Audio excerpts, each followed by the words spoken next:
good day, new shoes today. Andito tayo sa Japan. Pagkat tayo, samahan nyo akong mamili ng sapatos, kumain. Just a day in life as sneaker store owner in Japan. Let's go!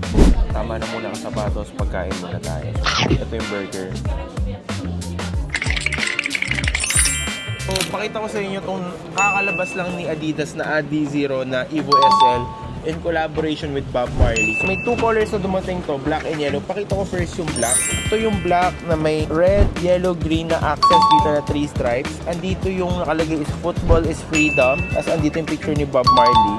May design din pati sa loob, no?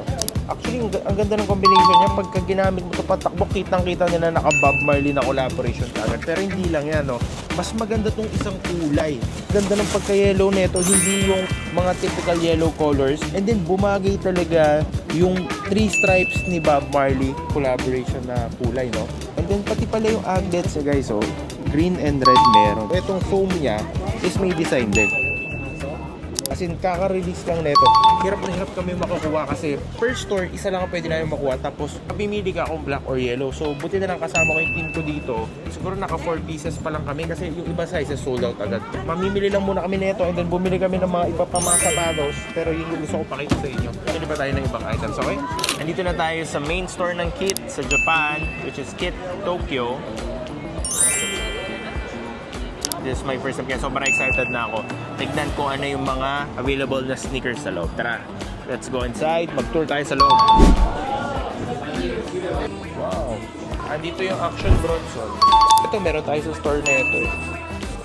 May hinahanap ako eh. Ito yung pang winter na Kit Mas Monogram.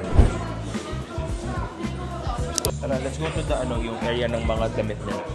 Ito yung bagong dating nila, yung NBA na collection nila to. I think ito yung pinakauna pa na All-Star. Ikot na tayo sa loob, no? So wala tayong masyadong nakita na nagustuhan natin. So wala rin tayong nabili. Aside from this one. So may binili lang ako na pambata, isang peraso lang. So actually ang ganda ng store sa loob. Ang ganda ng interior, ang ganda ng pagka-display ng mga items.